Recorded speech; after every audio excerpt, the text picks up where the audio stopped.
कुछ सालों से दुनिया भर का मौसम बदल रहा है। कहीं तेज गर्मी तो कहीं जंगलों में आग लग रही है, कहीं बारिश से बाढ़ के हालात हैं तो कुछ जगह ऐसी भी है जहां कई सालों से सूखा है। इसके अलावा भूकंप और आंधी तूफानों की संख्या में भी इजाफा हुआ है। तो आखिर इन बढ़ती आपदाओं की वजह क्या है, चलिए सिलसिलेवार तरीके से जानते हैं। तो बात है 1800 के दशक की। ये वो समय है जब औद्योगिकीकरण की शुरुआत हुई थी और तभी से इस धरती पर ऐसे उद्योग धंधे पनपना शुरू हुए जो कोयला, पेट्रोल, डीजल और गैस जैसे जीवाश्म ईंधनों से चलते थे। तब किसने सोचा था कि विकास के नाम पर शुरू हुए ये उद्योग धंधे कभी हमारे अंत का भी कारण बन सकते हैं। इन कारखानों में जीवाश्म ईंधन जलाए जाते हैं जिनके जलने से ग्रीन हाउस गैसें निकलती है, जिनमें कार्बन डाइऑक्साइड, जल वाष्प, methane, ozone, carbon dioxide, chlorofluorocarbon जैसी खतरनाक गैसें होती है। और जब इन ग्रीन हाउस गैसों की मात्रा ज्यादा बढ़ जाती है और ये सघन हो जाती है तो ये सूर्य से आने वाली किरणों को वापस जाने से रोकने लगती है, जिस वजह से धरती की गर्मी बढ़ जाती है, टेम्परेचर बढ़ जाता है और यही बढ़ा हुआ टेम्परेचर हमारे लिए घातक साबित होता है। और इसी के नतीजे को आज हम जलवायु परिवर्तन के रूप में देख रहे हैं। आज धरती का तापमान औद्योगिकीकरण की शुरुआत से करीब 1.2 डिग्री सेल्सियस बढ़ चुका है। संयुक्त राष्ट्र की संस्था inter governmental panel on climate change IPCC ने अपनी रिपोर्ट में कहा है कि इसी तरह वायुमंडल को गर्म करने वाली इन ग्रीन हाउस गैसों का उत्सर्जन जारी रहा तो 2030 तक पृथ्वी का औसत तापमान 1.5 डिग्री सेल्सियस तक बढ़ जाएगा। और अगर इस पर कोई भी ठोस कदम नहीं उठाया गया तो कई प्राकृतिक घटनाएं होंगी, जिनमें भारी बारिश, बाढ़, भूस्खलन, भूकंप, भयंकर लू और हीट वेव्स, जंगलों में आग और इसके अलावा समुद्री और चक्रवाती तूफानों की घटनाएं भी बढ़ सकती है। अगर ऐसा रहा तो न सिर्फ इसका असर करोड़ों लोगों पर पड़ेगा बल्कि कई पेड़ पौधों और जीव जंतुओं की प्रजातियां भी विलुप्त हो जाएगी। इससे न सिर्फ ध्रुवों पर बर्फ तेजी से पिघलेगी बल्कि वहां पर रहने वाले जीव जंतुओं के अस्तित्व पर भी संकट होगा। वैज्ञानिकों का अनुमान है कि इस शताब्दी के अंत तक समुद्र का जल स्तर लगभग 2 मीटर तक बढ़ सकता है, जिससे कई तटीय देश और द्वीप समुद्र में समा सकते हैं।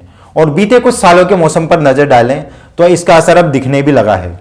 भीषण गर्मी, इस बढ़ते टेम्परेचर के कारण भीषण गर्मी पड़ने लगी है। 2022 में यूरोप में 500 साल की सबसे तेज गर्मी रही। स्पेन में इस साल भयंकर लू रही और टेम्परेचर 45 डिग्री से ऊपर रहा। ब्रिटेन में भी टेम्परेचर 40 डिग्री से ऊपर रहा। यही हाल रूस और दुनिया के सबसे ठंडे इलाकों में से माने जाने वाले सर्बिया का रहा। वहां भी गर्मी के सारे रिकॉर्ड टूट गए। मौसम विशेषज्ञ और इतिहासकार मैक्सिमिलियानो हेरारा का दावा है 2021 में दुनिया के 26 देशों में 260 से ज्यादा बार हाई टेम्परेचर के रिकॉर्ड बने हैं, जो कि काफी चिंताजनक है। जंगलों में आग, बढ़ते टेम्परेचर और हीट वेव्स के कारण जंगलों में आग की घटनाएं बढ़ रही है। इस साल पश्चिम में पुर्तगाल, स्पेन, फ्रांस और पूर्व में इटली, ग्रीस और साइप्रस के जंगलों में भीषण आग लगी थी। इसके अलावा उत्तर में साइबेरिया के जंगलों में लगी आग से करीब 6,60,000 हेक्टेयर जमीन तबाह हो गई। यह अब तक का सबसे बड़ा आंकड़ा है। बढ़ता समुद्री जल, ग्लेशियर जिन्हें मीठे पानी का अच्छा स्रोत माना जाता है, ये बढ़ते टेम्परेचर के कारण तेजी से पिघल रहे हैं। इस तरह तेजी से बर्फ पिघलने के कारण समुद्र का जल स्तर बढ़ रहा है, जिससे बाढ़ और भूस्खलन जैसी घटनाएं सामने आ रही है। आज 19वीं सदी की तुलना में समुद्र का जल स्तर 20 सेंटीमीटर तक बढ़ चुका है, जो कि अनचाहे खतरे की आहट है। बढ़ते तूफान और भूकंप, पिछले कुछ सालों से तूफानों और भूकंपों की संख्याएं बढ़ गई है। अमेरिका में इयान तूफान, कोलंबिया और वेनेजुएला में जूलिया तूफान, कैरेबिया और कनाडा में फियोना तूफान और इसके अलावा फिलीपींस, जापान, दक्षिण कोरिया और बांग्लादेश में भी दिल दहलाने वाले तूफान आए, जिन्होंने इस साल पूरी दुनिया को परेशान किया। इससे खूब तबाही हुई और करोड़ों लोग बेघर हो गए। समुद्र की सतह का बढ़ता टेम्परेचर इन तूफानों को और खतरनाक बना रहा है।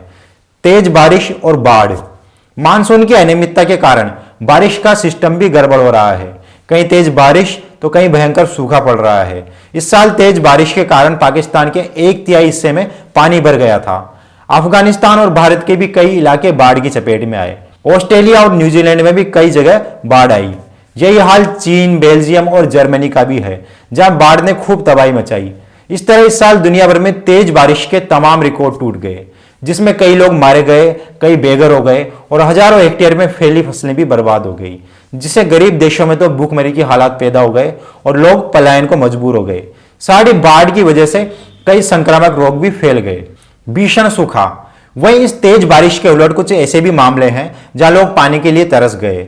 दक्षिण अमेरिका में इस साल भीषण सूखा रहा। वहीं चिली तो 2007 से ही भीषण सूखे से जूझ रहा है। मेक्सिको में भी कई साल से बारिश नहीं हुई है। यही हाल अफ्रीकी देशों का भी है। सोमालिया में इस साल 40 साल का सबसे भयानक सूखा रहा।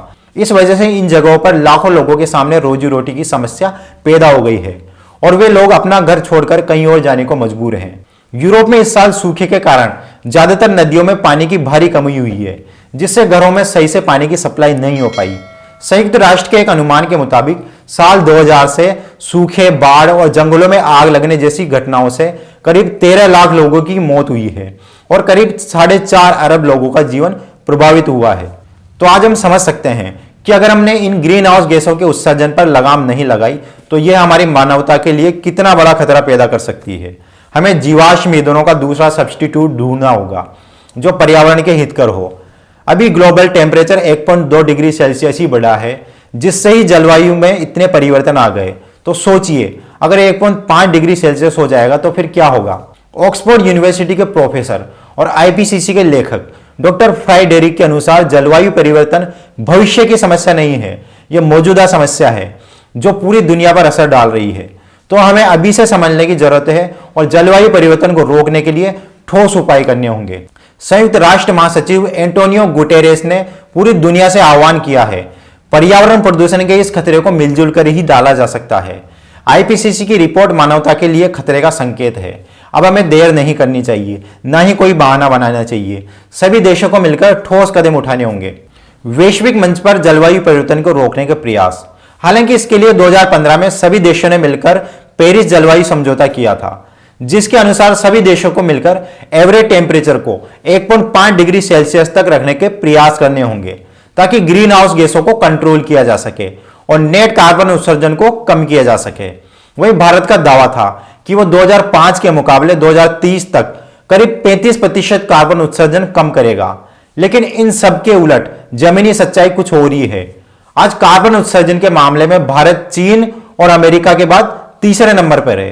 तो अगर इसी तरह कार्बन उत्सर्जन चलता रहा तो ये लक्ष्य कैसे पूरे होंगे। सिर्फ इन समझौतों को कर लेने से तो काम चलेगा नहीं। इसके लिए जरूरी है कि जमीनी स्तर पर कुछ ठोस कदम उठाए जाएं और उन्हें अमल में लाया जाए।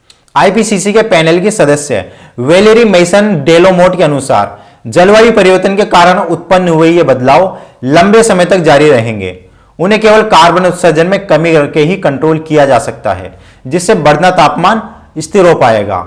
इसी को लेकर दुनिया के कई बड़े कार्बन उत्सर्जक देशों ने घोषणा की है कि वे 2050 तक कार्बन उत्सर्जन को नेट जीरो तक लाएंगे, यानी ग्रीन हाउस गैसों का उत्सर्जन और उनका अवशोषण दोनों को बैलेंस कर देंगे। तो अगर सच में नेट जीरो के लक्ष्य को पाना है तो जीवाश्म ईंधनों का इस्तेमाल कम से कम करना होगा और इसकी जगह क्लीन टेक्नोलॉजी को बढ़ावा देना होगा जो कार्बन उत्सर्जन रहित हो, यानी इको फ्रेंडली हो। इससे ग्रीन हाउस गैसों के उत्सर्जन को काफी हद तक कंट्रोल किया जा सकेगा। इसके अलावा कई और प्रयास भी करने होंगे, जैसे क्लीन एनर्जी से चलने वाले साधनों को वैश्विक स्तर पर बढ़ावा दिया जाए और सबसे जरूरी चीज जंगलों को बचाया जाए और ज्यादा से ज्यादा वृक्षारोपण किया जाए, जिससे नेट जीरो के लक्ष्य को पाने में मदद मिलेगी। इसके साथ ही रिसाइकलिंग को भी बढ़ावा देना होगा। ये सब प्रयास पूरी ईमानदारी के साथ दुनिया भर की सरकारों और उद्योगों के साथ साथ प्रत्येक व्यक्ति को भी अपने स्तर पर करने होंगे। इसके अलावा एक जिम्मेदार नागरिक होने के नाते हमारा भी फर्ज बनता है कि हम भी जलवायु परिवर्तन को नियंत्रित करने में अपना योगदान दें।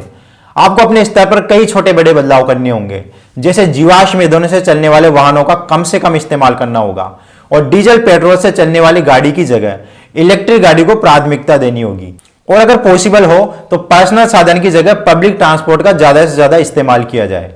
इस वीडियो के जरिए हमारा मकसद जलवायु परिवर्तन को लेकर लोगों में जागरूकता पैदा करना था। अगर आपको हमारी जानकारी अच्छी लगी तो चैनल को सब्सक्राइब करके हमें सपोर्ट करें और वीडियो को ज्यादा से ज्यादा लोगों तक शेयर करें। नमस्कार।